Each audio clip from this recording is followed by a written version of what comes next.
cette première émission, nous allons vous emmener vers différents horizons. Et puisque nous sommes en fin de saison de nos championnats, passer du rallye au circuit. Mais également de vous proposer un sujet industrie via l'essai d'une voiture au caractère exceptionnel. Bonjour et bienvenue. Pour cette première, on s'est fait plaisir. On va vous faire découvrir ou redécouvrir une voiture mythique. Elle a un moteur central arrière, n'a que 2 places, elle est italienne, fait tourner les têtes et chavirer les cœurs. Difficile effectivement de résister. Excusez, il y a une erreur de casting. La vedette aujourd'hui, c'est pas elle. Son tour viendra. Ah, la voilà.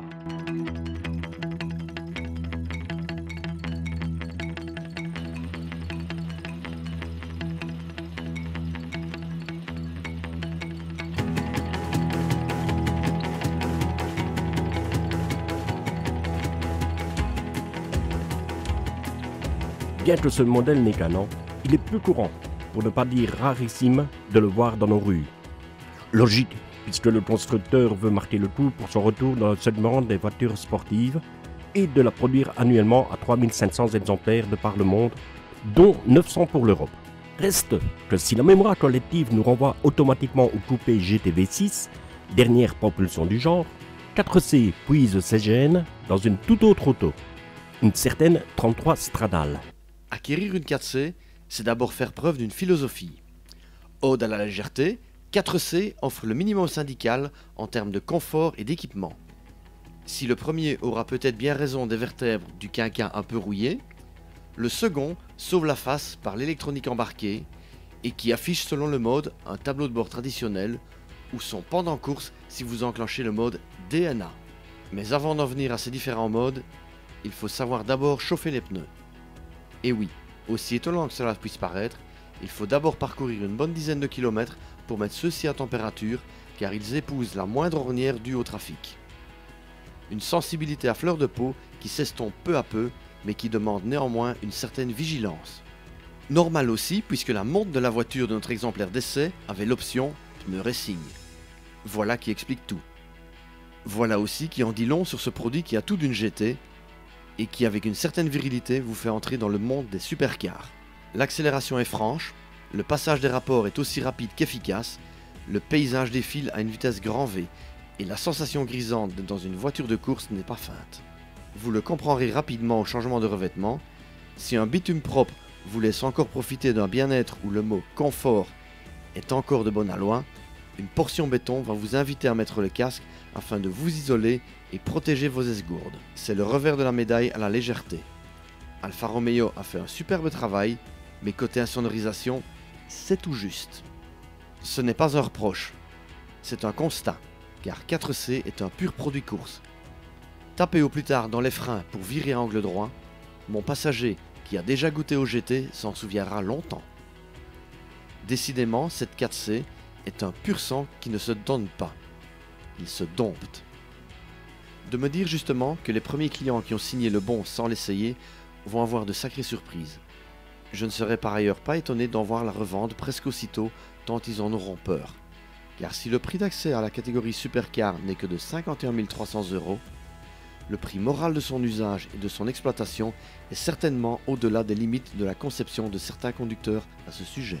Avec 4C, Alfa Romeo revient à ses amours, la voiture sportive.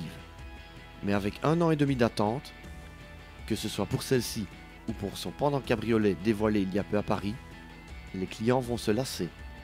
C'est déjà le cas pour notre conducteur témoin qui a investi dans une GT allemande, ne regrettant pas son choix après avoir goûté de l'italienne dans le baquet de droite. Pari osé, mais pari réussi pour Alfa Romeo. Mais à quel prix ? Comme vous le constatez, le sommaire est très sportif. C'est pourquoi nous vous accueillons dans le cadre majestueux du circuit de Spa-Francorchamps. Remercions encore une fois Pierre-Alain Thibault pour l'autorisation exceptionnelle d'accès à celui-ci, puisque période hivernale oblige, le circuit est fermé. Flashback tout d'abord sur la dernière épreuve du championnat de Belgique des rallyes avec le rallye du Condro.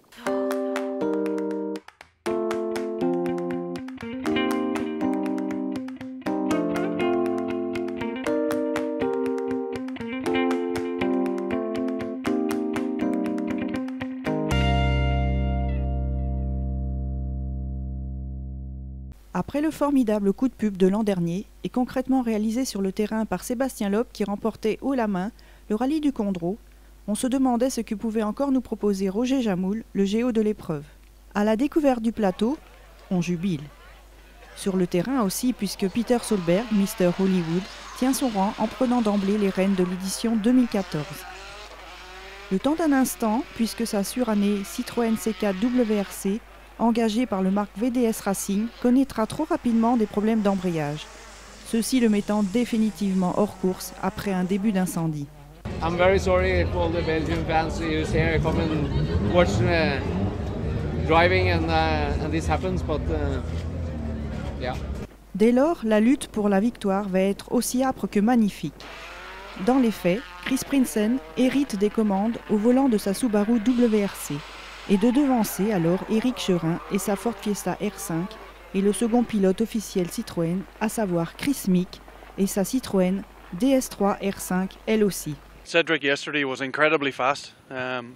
He's a really good driver and I struggled sometimes to match his speed. Okay, we are not on the same tires, so it's impossible to compare completely, but he's a very, very fast guy and I know next year he will drive the Citroën in the Belgian Championship, so yeah, I think he can do very well for the team. C'est un début de course idéal pour nous, donc on est super heureux évidemment. C'est la grosse bagarre avec Chris Meek, tel que je l'avais rêvé. En embuscade, Freddy Loax, Skoda Fabia S2000, aura droit au chapitre jusqu'au dimanche avant de laisser filer ses compagnons d'armes et d'assurer la dernière marche du podium final. Imprimant un rythme de dingue, Prinsen se fait la chaleur en évitant le pire suite à une perte d'adhérence à fond de 6. Mick, qui arrive quelques instants plus tard, voit les traces, mais de constater qu'à l'arrivée de cette spéciale de 22 km, il s'est fait mettre 7 secondes. La messe est désormais dite. Et s'il maintient la pression, le pilote de la Citroën DS3 R5 se contentera de la place de premier dauphin et de sa victoire de classe. Il aura aussi démontré le niveau de performance de cette DS3 R5 qui sera entre les mains de Cherin en 2015. C'est méritoirement que Chris Prinsen remporte cette 41e édition du Rallye du Condro et d'offrir le titre importateur à Subaru Belgique. Succès populaire, ce Rallye du Condro a aussi été marqué par la polémique concernant un passage des plus délicats dans la spéciale de Villers-le-Bouillet, provoquant pratiquement la sortie de route d'une voiture sur deux. Mais de là à annoncer que des spectateurs avaient jeté de la boue expressément, cela n'a juste fait vendre qu'une certaine presse, même spécialisée, avide de se faire le buzz du jour avec des titres pompeux et finalement trompeurs. On retiendra de notre côté les prestations de tous les participants et de saluer les coups d'éclat de Busch, Cunin, 4e au final, Bonjean, Grouten, Maton, mais aussi Sounier, Moll, vainqueur du RSBE Trophy, Cruz, qui s'offre la victoire dans le Peugeot 208 Trophy, Bux, le pilote du RACB National Team, s'offrant le championnat junior, Fernémont, qui gagne la course en Ford Fiesta Trophy, mais qui loupe le titre de peu et de laisser à un tout aussi excellent Radu, De Seco, qui, pour son one-shot, s'adjuge la classe R3T au volant de sa Renault Clio. Un plateau exceptionnel, une course haletante et indécise. Mais que nous réserve le Motor Club de Oui? Jamais 203, dit-on. Alors, rendez-vous en 2015.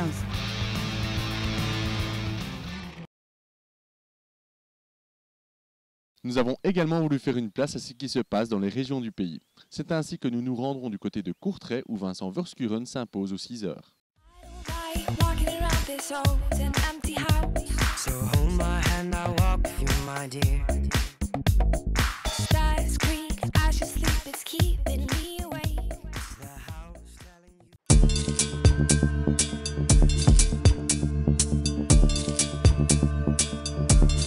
De retour depuis 2013 dans le calendrier Vaz Rally, et ce après 26 années d'absence, vu également la qualité du plateau qu'il y avait à nouveau cette année, on peut dire que les 6 heures de Courtrai ont bel et bien retrouvé leur lustre d'antan.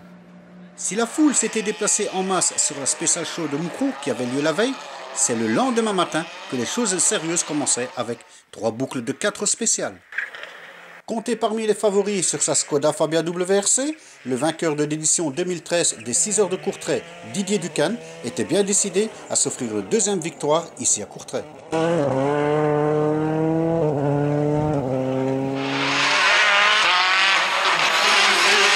Mais ce n'était pas chose simple pour le pilote de la Fabia WRC face à la DS3 R5 de Vincent Verskuren. et de la Ford Fiesta R5 de Bernd Kazir, qui dès les premiers chronos avait placé l'accent.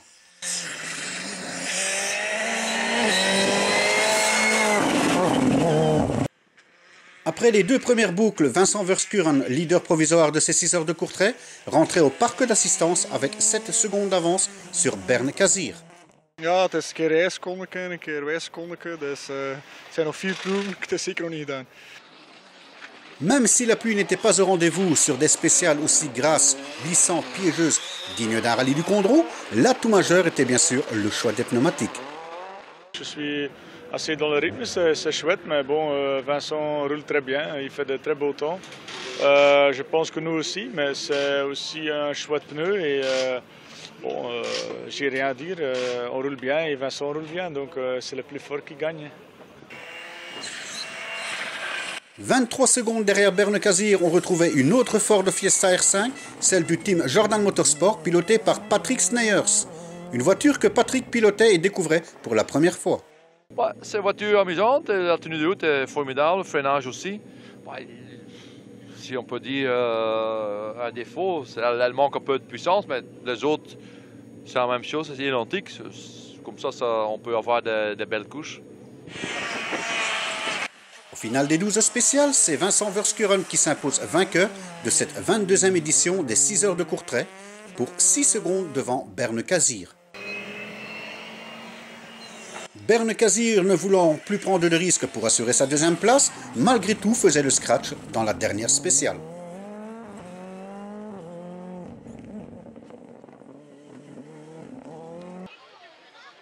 Quant à Patrick Sneyers, débarrassé de Didier Ducan, sorti dans la spéciale 9 de Halbeck, avec une voiture qu'il découvrait ici et un mauvais choix de pneus, était contraint lui aussi à laisser filer la 3e place du podium pour seulement 4 petites secondes en faveur de Andy Lefebvre sur sa Mitsubishi Evo 10.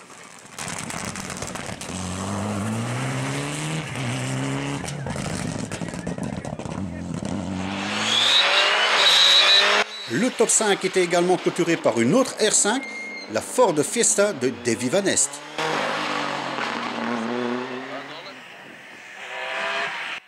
La catégorie GT n'était pas en reste non plus, puisque l'on comptait 5 Porsche GT3, 996 et 997 confondus, également au départ de ce rallye.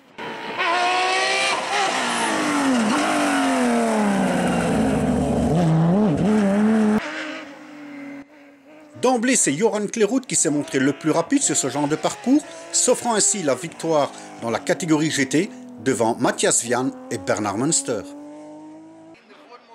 Si la majorité des pilotes inscrits à ces 6 heures de courtrai étaient ici pour briller de leur performance, d'autres étaient là pour prendre simplement du plaisir. Et c'était le cas de Marc Duet qui s'est installé derrière le volant de la Porsche GT3 996 de Carlo Mil. On est content d'être là et je remercie d'ailleurs Carlo qui m'a confié cette voiture avec Jacques ici. Donc on a une belle équipe, on prend ça vraiment, on le fait sérieusement, tu vois, mais on s'amuse surtout. Vu le succès de cette 22e édition des 6 heures de courtrai, les organisateurs vous donnent rendez-vous en 2015.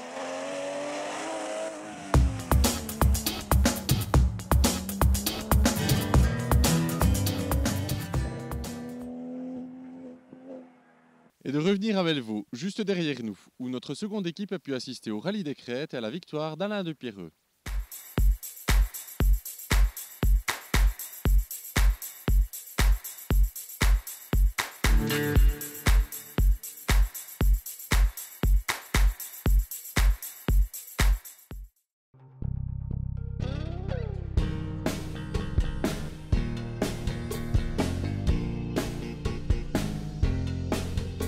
Pour sa 20e édition, le défi de Robert Borlée était d'offrir un parcours anniversaire qui ferait la part belle au talent et à l'audace. De par son découpage et son rythme, l'épreuve allait de fait s'avérer un tracé pour grands garçons.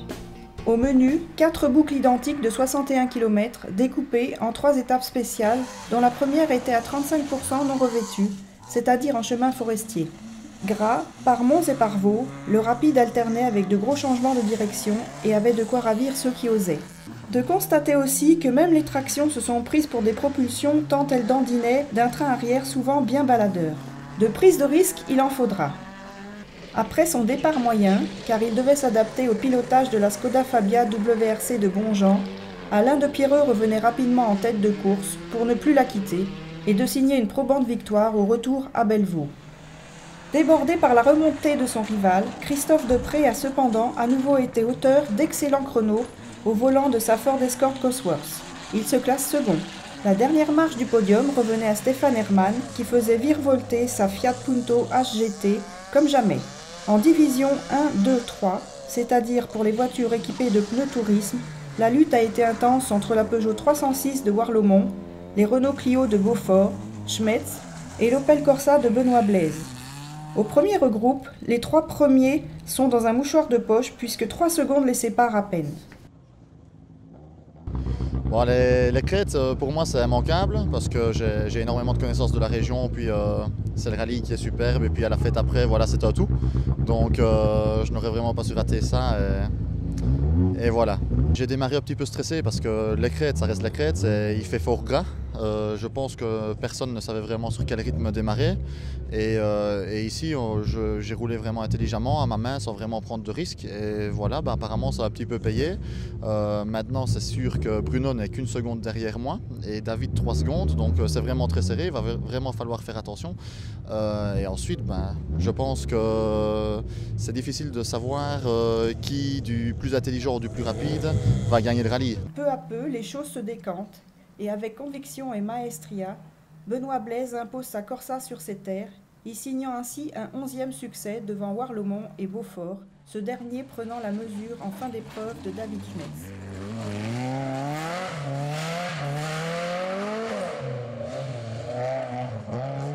Il faut savoir que c'est la première fois qu'on essaye de faire 4 boucles.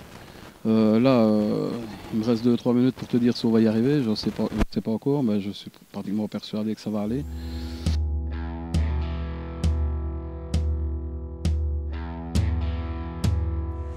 La fête avait une saveur particulière dans la salle de Bellevaux puisque, coutume oblige, les voitures victorieuses en D4 de Pierreux et D3, celle de Blaise, étaient rejointes par celle de Beaufort, champion provincial liégeois, pour mettre la gomme sur le podium et d'ouvrir ainsi la soirée et de garantir une ambiance de folie.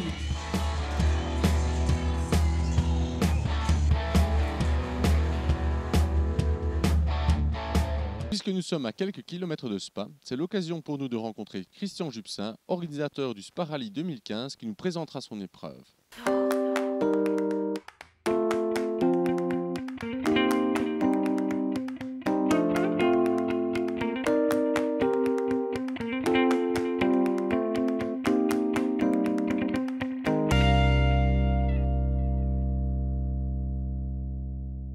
Christian Jupsin, bonjour, organisateur du Spa Rally 2015. En quoi consiste cette nouvelle épreuve du championnat de Belgique? Mais elle consiste en une épreuve qui comptera pour le championnat de Belgique des rallyes modernes, ainsi que du VHR, donc les véhicules historiques de compétition. Voilà, ce sera les 13 et 14 mars. Qui passe en premier, les modernes, les classiques? Comment vous avez organisé cette épreuve sur le fond? Ce sera d'abord les voitures modernes qui passeront, toutes les voitures modernes passeront, et ensuite il y aura vraiment un deuxième timing pour les voitures classiques, parce qu'on sait aujourd'hui qu'il y a des passionnés de voitures modernes et d'autres qui sont plus passionnés par les voitures classiques. Donc ça pourra aussi, il pourra se passer aussi qu'un spectateur ira voir les 25 premières voitures du moderne et pourra aller voir peut-être sur une autre spéciale les 25 voitures du classique. Donc c'est comme ça qu'on va travailler. Vous avez parlé beaucoup d'ambiance au niveau de l'organisation, de remettre des flammes, le feu, même à feu à sang d'après Robert, dans la ville de Spa. Au contrôle, on a connu le problème au niveau des suiveurs. Très peu de communication radio officielle. Avez-vous quelque chose de prévu vous-même? Nous avons quelque chose de prévu, mais ce n'est pas encore défini. Nous voulons absolument remettre en place une radio rallye, parce que je trouve que c'est toujours très dynamique pour le suiveur, d'avoir le TRC en live, d'avoir les classements, peut-être les infotrafics aussi. Si une spéciale est annulée, de pouvoir l'annoncer. Nous n'espérons pas évidemment qu'elle soit annulée, mais ça peut arriver. Donc de vraiment pouvoir tenir au courant les suiveurs du rallye. Bon, aujourd'hui c'est vrai qu'il y a du Facebook, il y a d'autres moyens, du Twitter, d'Instagram, mais nous on veut absolument avoir une radio rallye dynamique.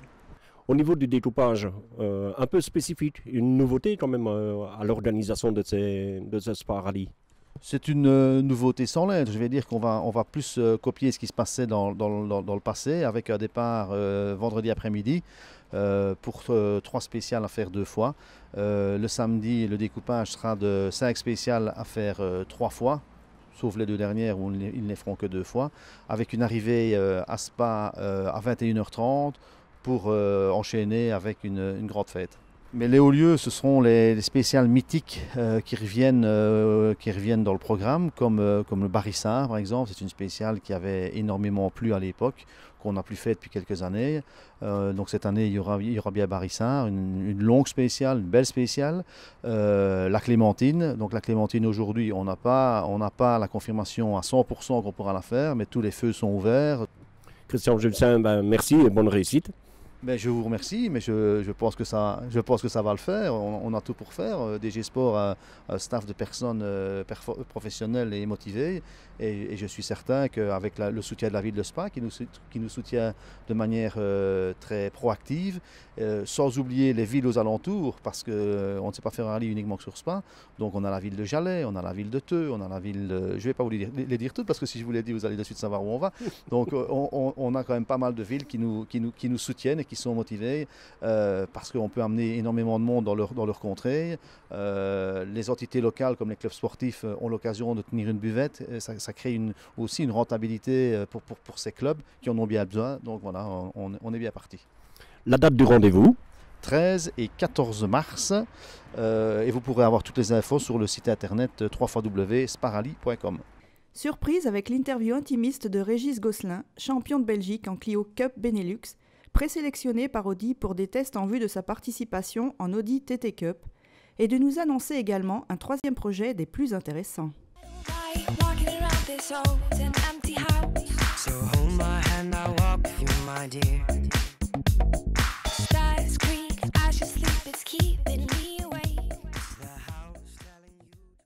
Gosselin, quel nom?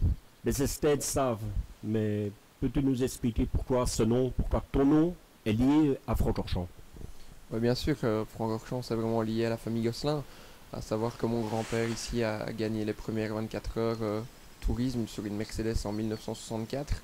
Donc malheureusement mon papa n'a pas pu suivre, donc j'ai passé une génération.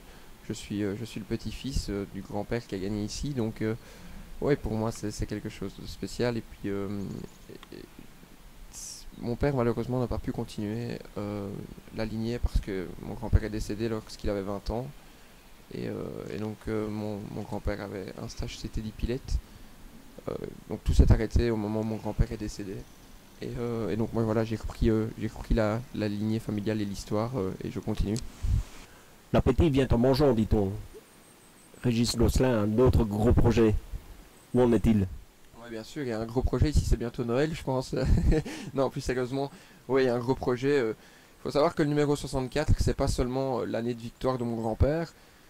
C'est pas seulement mon numéro de course en Clio Cup, mais c'est aussi l'année de naissance de Bernd Schneider, pilote officiel Mercedes. Mon manager a eu quelques fois l'opportunité de le rencontrer et il se fait que voilà, on aurait un gros projet en partenariat éventuel avec eux sur un test ou une course en 2015, pourquoi pas, mais ça reste un point d'interrogation parce que plein de choses peuvent évoluer ici pendant l'hiver et avant que la saison 2015 débute, donc voilà, ça reste sur un point d'interrogation, mais il y a une éventualité.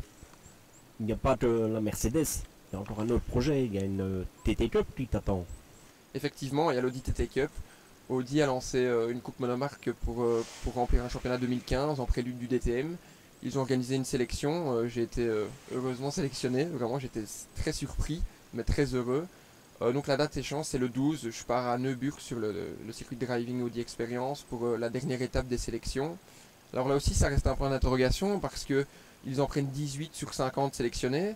Je ne sais pas comment ça va se passer, je vais faire de mon mieux en tout cas.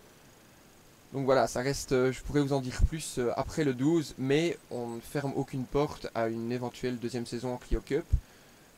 Avec, pourquoi pas, un one-shot chez Mercedes, il y a vraiment toutes les portes restent ouvertes et on ne peut pas se fixer quelque chose à l'heure actuelle, alors que plein de choses sont en cours et ne sont même pas encore terminées, ni même à moitié commencées. Régis, merci. Un très grand merci à vous.